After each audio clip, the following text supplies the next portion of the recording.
Well, twice a year, the city of Gay, Georgia, hosts its annual Cotton Pickin' Fair. It's actually a major source of the town's income.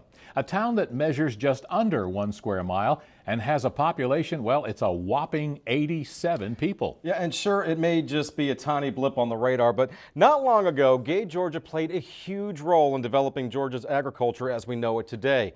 In fact, at one point, the city of Gay was one of the busiest export hubs in the country. Well, recently, I was given an in-depth history lesson of the area and spent some time with the great-granddaughter of the town's founder, William F. Gay. Although its days of producing and exporting cotton are long gone, reminders of a one-time thriving industry are everywhere you look in Gay. In addition to the old cotton gin is the peach packing shed, sturdy as ever despite being over 100 years old. And just a stone's throw from it all sits the railroad, still bustling with trains on a daily basis. The railroad came through in 1907, and that made a huge impact on the town of Gay. And I think the growth started in 1907, because then the farmers were able to ship their peaches by rail, ship the cotton by rail.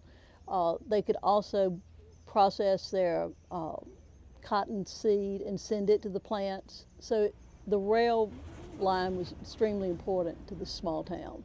For Ellen Gay McEWEN, who is the great-granddaughter of William F. Gay, the town's namesake, keeping Gay's heritage alive and well is a year-round job.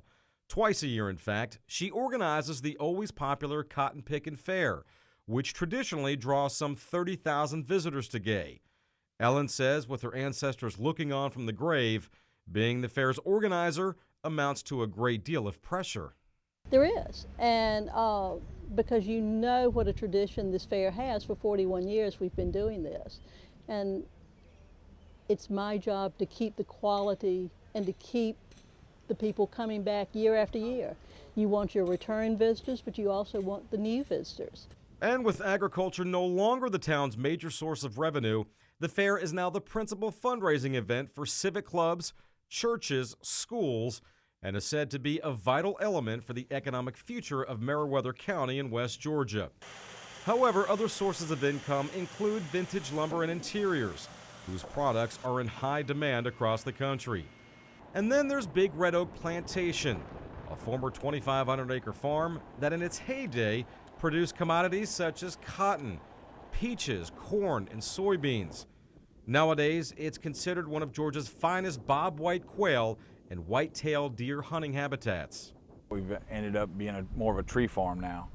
We planted a lot of pines and a lot of loblollies, and right now we're in the process of harvesting a bunch. And through that, we've been able to do a little bit of wildlife.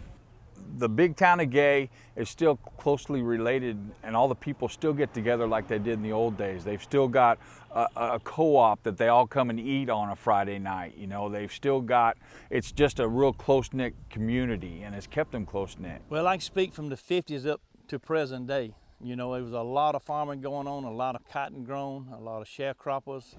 Everybody farmed. I mean, like 99.9% of all the population in this area farmed. And at that time, it was growing cotton, corn, and peaches. Every little town had a peach packing shed, and they packed peaches and picked cotton and gin cotton. And I had the opportunity to ride on the mules and wagons to the cotton gin every Saturday, you know, and that was a thrill. That was a big thrill back then. That was the thrill. I would love to see agriculture coming back. There are some large tracts of land, and I would love to see that happen around Gay. The railroad is still here.